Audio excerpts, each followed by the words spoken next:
Yo, what is going on, guys? Flashverse here, and welcome back to another video on The Flash Season 7.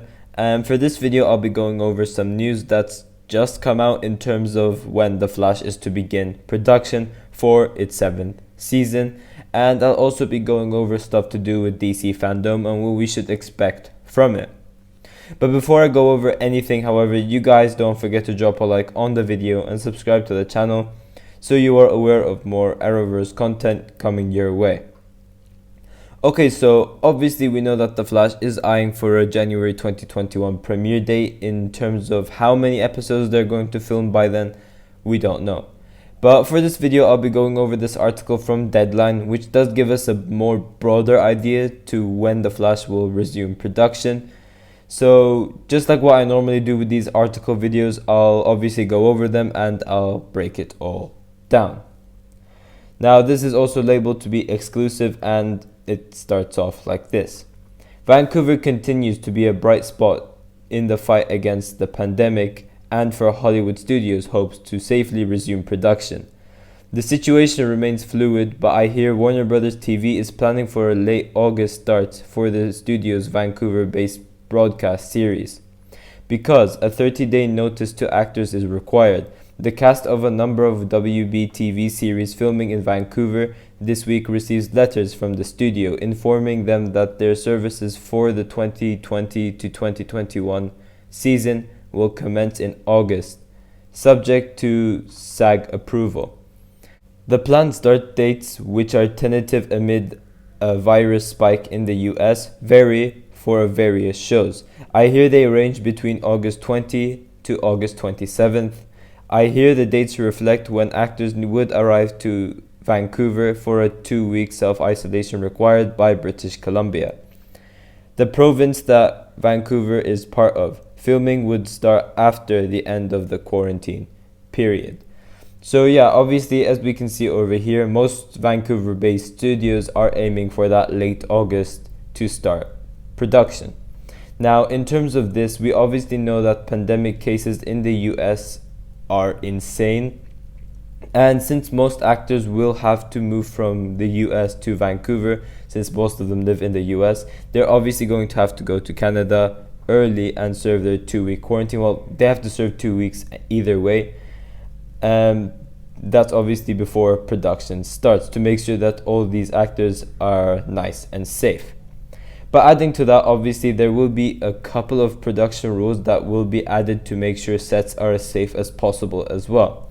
So as I said before, they'll separate most characters, so you definitely won't have all 9 series regulars all in one room all together.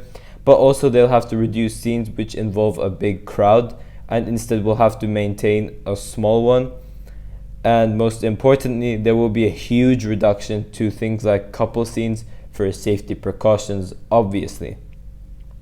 But then the article goes on. The list of WB TV shows that are eyeing late August starts include most Berlanti production series, which film in Vancouver, including The Flash, Riverdale, and Superman and Lois. As we previously reported, some Supernatural cast members started arriving in Vancouver earlier this month, with the show on track to start shooting its final 3 episodes in early mid-August. So yeah, as you can see over here, most CW shows, including Superman and Lois, are also aiming for that late August production.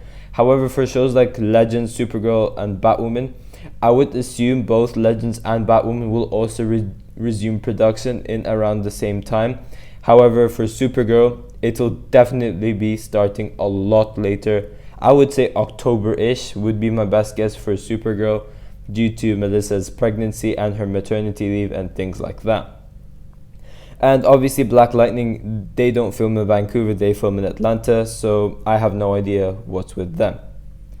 But then the article goes on to say, it's been 6 weeks since the Hollywood unions and guilds on June 12th released a white paper of detailed safety guidelines that was to serve as a starting point and a blueprint in the negotiations with studios. After weeks of talk, progress has been made, but as of last week, there were still multiple outstanding issues. The two sides appear to have gotten closer to a deal this week. If a union agreement on safety protocols is reached in the next couple of weeks, a handful of other Vancouver-based broadcast series, including ABC's A Million Little Pieces, could also start production in August, joined by a bigger contingent in September. Okay, so obviously to take out from this, as I've just mentioned previously, there will be some safety guidelines that studios will have to follow during production as well. Now, since we are nearing the convention for DC Fandome, like we're just over a month away from it, I think it'll be best fitting if I talked about that as well in this video, because why not?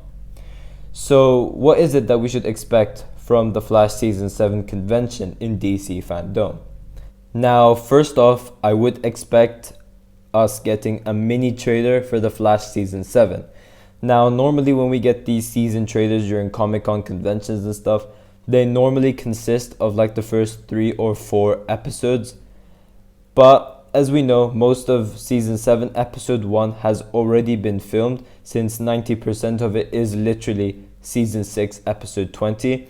I would expect them to make something from the footage that they have. Obviously, it will be a lot smaller than the ones we usually get, because it's just of one episode that's barely been finished.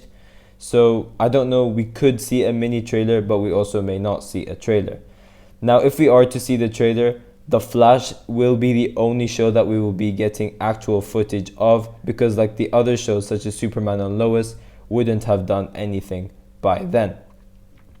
And personally, I don't care if it's a mini trailer, as long as we get like some new footage. Honestly, it's better than nothing. Now, we should also be given a more broad idea on how the season will be playing out, as since we have this introduction of that multiple graphic novel arc, we'll obviously be getting a broader idea on how that will play out into this season. Now, we know the introduction of the multiple graphic novels is for the better in my opinion, and this is because it further decreases the chance of the story being dragged out for way too long. And since the parts will be nice and short, it will obviously give us a more cohesive and more engaging plot.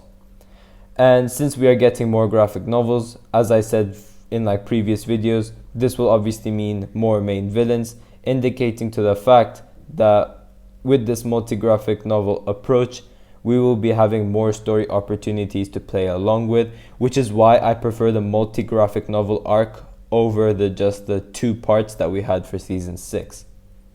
But we could also expect a main villain reveal just for the first half of Season 7 once Even McCulloch has been defeated. But in terms of the Reverse Flash cliffhanger and things like that, I don't think we'll get any information about that. But also for the yearly crossover that we usually get, I'd expect a reveal on who the villain would be for that Batwoman Superman crossover, and which other Arrowverse characters would be a part of that crossover as well. And you definitely expect the Flash to show up in that crossover. But yeah guys, this is pretty much it for this video. If you guys have enjoyed the video, please give a like and subscribe. Tell me in the comment section down below what you guys think about all of this. And yeah, I will see you guys in my next video.